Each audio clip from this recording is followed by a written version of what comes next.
तो हम देखते हैं कि गोकू, वेजिटा और ब्रोली तीनों ही उस लाइफ ऑफ डायमेंशन से बाहर आ चुके होते हैं। और तभी वेजिटा गोकू से कहता है, हे काकारोट, तो आखिर अब तुम क्या कहना चाहोगे?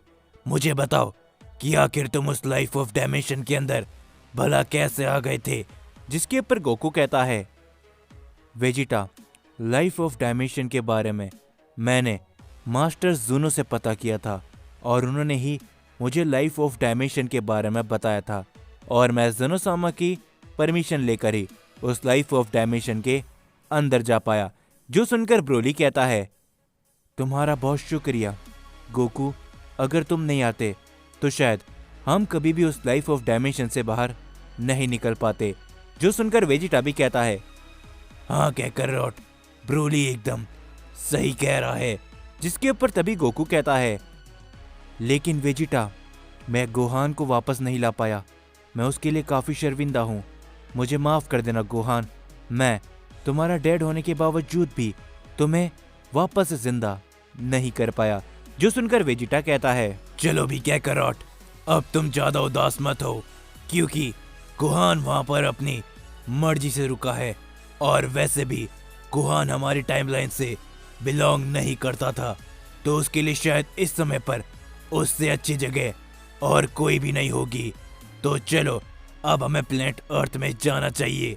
जो सुनकर गोकू कहता है, हाँ वेजिटा, वैसे भी वो सभी लोग तुम्हारा इंतजार कर रहे हैं, क्योंकि जब उन्हें पता लगा था कि तुम अब नहीं रहे तो वो सारे ही लोग मुझसे काफ़ी ज़्यादा नाराज़ हो गए थे। तो चलो अब हमें प्लेनेट अर्थ में लौटना चाहिए। ये कहने के बाद गोकू, वेजिटा, ब्रोली तीनों ही प्लेनेट अर्थ के लिए निकल जाते हैं और दूसरी ओर हम सभी को ज़ेनोसामा का सीन दिखाया जाता है। हम देखते हैं कि ज़ेनोसामा ने सभी गॉड ऑफ डिस्ट्रक्शन, सभी एंजल को वापस हील कर दिया होता है। सभी गॉड ऑफ डिस्ट्रक्शन और एंजल अपने अपने यूनिवर्स पे लौट चुके होते हैं और तभी ग्रैंड प्रिंस ज़ेनोसामा से कहते हैं, ज़ेनोसामा, क्या गोकू के बारे में आपको कुछ पता चला? क्या वो लाइफ ऑफ डायमेंशन से बाहर आ चुका है? हम सभी देखते हैं कि तभी उन लोगों को एक आवाज़ सुनाई देती है, हे ज़ेनोसामा, ग्रैंड प्रिस्ट, मैं आ चुका हूँ। हम देखते हैं कि वहाँ पर गोकू आ चुका होता है। गोकू को देखकर ग्रैंड प्रिस्ट और ज़ेनोसामा थोड़े से हैरान होते हैं और तभी ज़ेनोसामा कहते हैं, क्या गोकू, आखिर तुम यहाँ पर कैसे? क्या तुम उस लाइफ ऑफ डायमेंशन के अंदर नहीं गए थे? जो सुनकर गोकू कहता है, मुझे माफ़ करना ज़ेनोसामा, मैं उस समय पर काफ़ी ज़्यादा गुस्से में था, इसीलिए मैंने आप में से किसी की भी बात नहीं सुनी, लेकिन मैं लाइफ ऑफ डायमेंशन के अंदर गया था और मैं वहाँ से लौट आया हूँ। जो सुनकर ग्रैंड प्रिस्ट कहते हैं, क्या तुम सच कह रहे हो गोकू? क्या सच में तुम उस लाइफ ऑफ डायमेंशन के अंदर गए थे और तुम वापस लौट आए? क्या तुम वेजिटा और ब्रोली को ला पाए? जो सुनकर गोकू कहता है, हाँ ग्रैंड प्रिस्ट, मैं वेजिटा और ब्रोली को लेकर आ चुका हूँ। फिलहाल के लिए वो दोनों ही प्लेनेट अर्थ में गए हैं। मैं यहाँ पर आपको बताने आया था कि मैं लाइफ ऑफ डायमेंशन से वापस लौट आया हूँ। तो चलिए, लगता है कि अब मुझे भी यहाँ से चलना चाहिए। और हाँ, जो कुछ भी मैंने आप लोगों के साथ किया था उसके लिए वापस मुझे एक और बार माफ कर देना। ये कहने के बाद गोकू भी प्लेनेट अर्थ के लिए निकल जाता है। ज़ेनोसामा और ग्रैंड प्रिस्ट ये देखकर काफी ज्यादा हैरान होते हैं और तभी ग्रैंड प्रिस्ट कहते हैं, सच में ज़ेनोसामा, गोकू काफी अजीब है। मुझे नहीं लगा था कि गोकू अब कभी भी उस लाइफ ऑफ डायमेंशन से आ पाएगा, लेकिन देखिए आखिर ये कैसे मुमकिन हो सकता है? मुझे तो अभी भी विश्वास नहीं हो रहा। जो सुनकर ज़ेनोसामा कहते हैं, देखा ग्रैंड प्रिस्ट, मैंने तुमसे कहा था ना कि गोकू कोई मामूली शख्स नहीं है।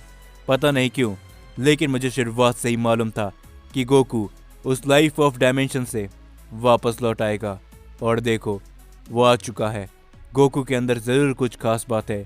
ज़रूर गोकू ने लाइफ ऑफ डायमेंशन के किंग को भी अपना दोस्त बना लिया होगा।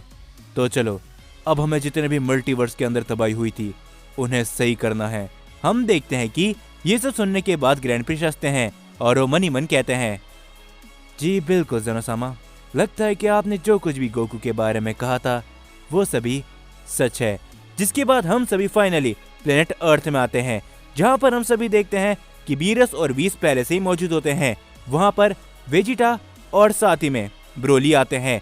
वेजिटा और ब्रोली को देखकर वहां पर मौजूद सभी लोग काफी ज्यादा खुश होते हैं और तभी बुल्मा आकर वेजिटा से गले लग जाती है। वो कहती है, क्या वेजिटा, ये सच में तुम हो? आखिर तुम जिंदा हो? जो सुनकर वेजिटा कहता है, हाँ बुल्मा, मैं वापस आ चुका हूँ। लॉर्ड बीरस, वीस, आप लोग कैसे हैं? जिसके ऊपर वीस कहता है, हम एकदम ठीक है। वेजिटा, तुम और ब्रोली तो यहाँ पर हो, लेकिन आखिरकार गोकू कहाँ पर है? मुझे वो कहीं पर भी नजर नहीं आ रहा। जो सुनकर पिक्कोलो कहता है, क्या गोकू तुम्हारे साथ में नहीं है? लेकिन भला आखिर वो कहाँ पर है? कहीं गोकू ने अपने आप को कुछ कर तो नहीं दिया? जो सुनकर ब्रोली कहता है, क्या? आखिर तुम क्या कह रहे हो पिक्कोलो? मुझे कुछ समझ में नहीं आ रहा। भला गोकू अपने आप को कुछ क्यों करेगा? जिसके ऊपर पिक्कोलो कहता है, जब तुम और वेजिटा यहाँ पर नहीं थे और तुम खत्म हो चुके थे, तब इन सभी लोगों ने गोकू को बहुत कुछ गलत सुना दिया था। मुझे लगता है कि कहीं गोकू उस बात का बुरा तो नहीं मान गया। जो सुनकर वेजिटा गुस्सा होता है और वो कहता है, क्या?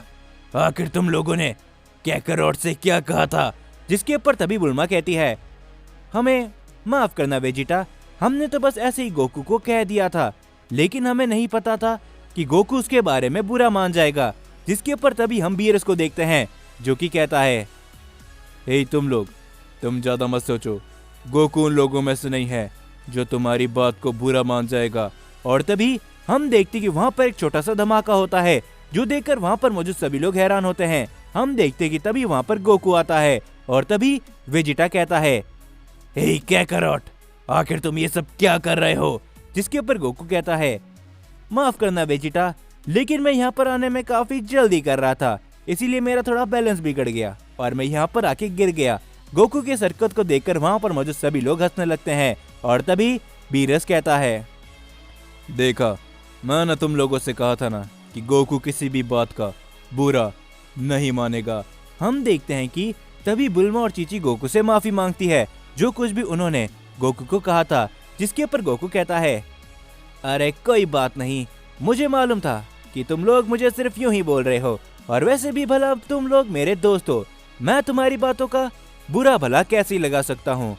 लेकिन मुझे अभी भी एक बात का अफसोस है। जो सुनकर वीस कहता है, क्या हुआ गोकू? आखिर तुम्हें अब किस बात का अफसोस है?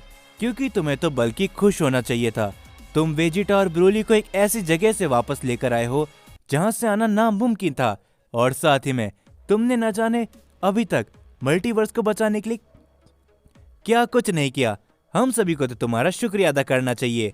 जिसके ऊपर गोकू कहता है, हाँ वीस, तुम एकदम सही कह रहे हो, लेकिन जहां पर मैं वेजिटा और ब्रोली को बचाने के लिए गया था, वहां पर मैं गोहान से भी मिला था, फ्यूचर टाइमलाइन के। मैं उसे यहाँ पर नहीं ला पाया और वो हमेशा हमेशा के लिए अब लाइफ ऑफ डायमेंशन के अंदर ही रहेगा।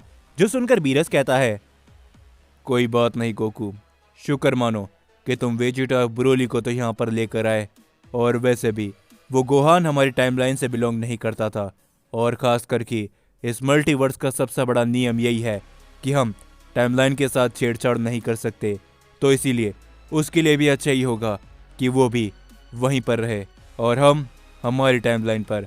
और अब जबकि खतरा हमेशा हमेशा के लिए हर तरह से टल चुका है, तो क्यों ना धरतीवासियों हम पार्टी करें। जो सुनकर गोकू काफी ज्यादा खुश होता है और वो कहता है, हाँ बिल्कुल, काफी लंबे समय से मैंने कुछ भी नहीं खाया है और अब मुझे काफी जोर की भूख लगी है। ये कहने के बाद हम देखते हैं कि वो सभी लोग एक साथ मिलकर काफी बड़ी पार्टी करते हैं। वेजिटा को देखकर गोकू कहता है, हे वेजिटा, वापस मौत को छूकर तुम आए हो, तुम्हें कैसा लग रहा है? जिसके ऊपर वेजिटा तभी गोकू के ऊपर गुस्सा करता है। वो कहता है, चाहे कुछ भी क्यों ना हो जाए कैकरॉट, मैं तुमसे वापस आगे निकल के रहूंगा। भले ही तुम इस बार हमसे आगे निकल गए, लेकिन अब और नहीं। ये कहने के बाद वेजिटा और गोकू अपना पावर अप करते हैं। वो दोनों ही एक दूसरे के ऊपर अपने हमले करके लड़ने लगते हैं और तभी गोकू कहता है, ये तुम कैसी बातें कर रहे हो वेजिटा? मैं तुमसे आगे नहीं निकला हूँ, बल्कि इस समय पर हमारी ताकत एक बराबर ही है। जो सुनकर वेजिटा कहता है, भले ही हमारी ताकत इस समय पर एक बराबर ही क्यों ना हो कैकरॉट, लेकिन मैं तुम्हें वापस पीछे करके रहूंगा, क्योंकि मैं इतिहास का सबसे ताकतवर सैयन बन के रहूंगा। जिसके ऊपर गोकू कहता है, सिर्फ तुम्हें नहीं वेजिटा, मैं भी ताकतवर बन के रहूंगा। और वैसे भी हम सीएन एक ऐसी रेस है जो कभी भी नहीं रुकने वाली। हम देखते हैं कि तभी गोकू एक स्माइल करता है, वेजिटा भी एक स्माइल करता है और दोनों ही तभी वहां पर खड़े गोहान को देखते हैं और हम देखते हैं कि गोकू मन ही मन कहता है, मैं उम्मीद करता हूँ गोहान कि जहाँ कहीं भी तुम इस समय पर होगे तुम हमेशा हमेशा के लिए खुश रहोगे। मेरी उम्मीद यही है और हाँ, तुम्हारे साथ हमेशा मैं जरूर रहूंगा। जिसके बाद हम सभी को फ्यूचर गोहान का सीन दिखाया जाता है जो कि इस समय पर लाइफ ऑफ डायमेंशन के अंदर होता है। गोहान के कपड़े पूरी तरीके से बदल चुके होते हैं। गोहान हंसते हुए कहता है, मुझे मालूम है डैड कि आप इस समय पर मेरे बारे में ही सोच रहे होंगे और आपको अफसोस भी होगा कि आप मुझे वापस से अपने यूनिवर्स के अंदर नहीं ले जा पाए। लेकिन आप चिंता मत करना, अगर किस्मत में लिखा होगा तो हमारी मुलाकात वापस बहुत जल्द होगी। और वैसे भी मैं आपके टाइमलाइन से बिलोंग नहीं करता हूँ। समय के साथ छेड़छाड़ करने से क्या कुछ हो सकता है वो मैंने अपनी आंखों के सामने देखा था। लेकिन कोई बात नहीं, आपने मुझे बचाने की कोशिश करी और आप वो पहले शख्स हो जो कि इस लाइफ ऑफ डायमेंशन के अंदर बाहर से आए थे और अपने दोस्तों को वापस ले जा चुके हो। मैं आपको लेकर काफ़ी खुश हूँ डैड। उम्मीद करते हैं कि हमारी मुलाकात काफ़ी जल्दी होगी और आपको मेरे लिए चिंता करने की कोई भी ज़रूरत नहीं है क्योंकि मैं इस लाइफ ऑफ डायमेंशन में खुश हूँ। जिसके बाद हम सभी को गोकू का सीन दिखाया जाता है जो कि कहता है, हे वेजिटा, काफ़ी कुछ बीत गया, क्यों है ना? जो सुनकर वेजिटा कहता है, हाँ बिल्कुल कैकरॉट, लेकिन मुझे नहीं लगा था कि तुम कुछ ऐसा भी कर सकते हो। तुम हमें बचाने के लिए सच में उस लाइफ ऑफ डायमेंशन के अंदर तक आ गए थे। क्या होता अगर तुम कभी भी उस लाइफ ऑफ डायमेंशन के अंदर से नहीं निकल पाते और हमारे साथ ही फंस के रह जाते? जो सुनकर गोकू कहता है, ऐसा तो कभी भी नहीं होता वेजिटा, क्योंकि मैं जानता था कि अगर मैं कोई काम करने की ठान लूं तो मैं उसे पूरा करके रहूंगा। और रही बात कि अगर मैं लाइफ ऑफ डायमेंशन के अंदर फंस जाता तो कोई बात नहीं, क्योंकि तुम मेरे सबसे बढ़िया दोस्त हो। और ब्रोली भी, अगर मैं तुम लोगों के साथ वहां पर फंस जाता तो मुझे कोई भी दिक्कत नहीं होती है। और वहां पर तो गोहान भी था। ये कहने के बाद गोकू काफी जोर जोर से हंसने लगता है और तभी वेजिटा एक स्माइल करता है और वो कहता है, जो कुछ भी हुआ मैंने इसके बारे में कभी सपने में भी नहीं सोचा था कैकरॉट। तुम्हारा बहुत शुक्रिया जो कुछ भी तुमने हमारे लिए किया। और ये कहने के बाद गोकू और वेजिटा दोनों ही काफी खुश होते हैं और वो दोनों ही आसमान की तरफ देखने लगते हैं।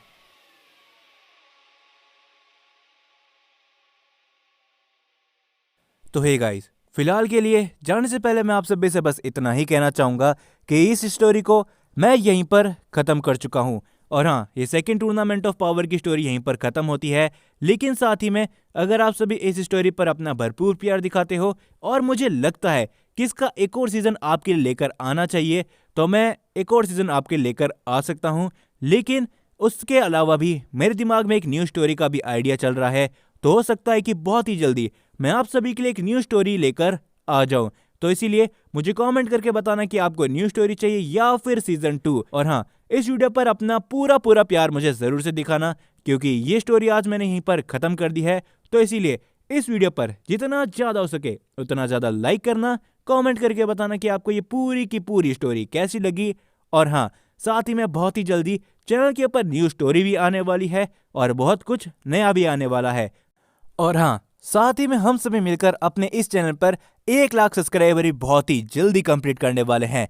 तो इसीलिए अगर आप में से किसी ने अभी तक चैनल को सब्सक्राइब नहीं किया है तो फिर क्या कर रहे हो? जाने से पहले मेक श्योर चैनल को सब्सक्राइब कर देना। वीडियो पसंद आई तो लाइक याद से करते हुए जाना। और हाँ, हो भी सकता है कि मैं इसका सीजन 2 आपके लिए लेकर आऊं, तो इसीलिए चैनल के ऊपर एक्टिव जरूर से रहना। तो चलिए, आज की इस वीडियो पर इतना ही रखते हैं और ये स्टोरी यहीं पर खत्म होती है। जाने से पहले आपको पता है कि आपको क्या करना है, तो चलो अपने मिलते हैं आप सभी से नेक्स्ट वीडियो के अंदर।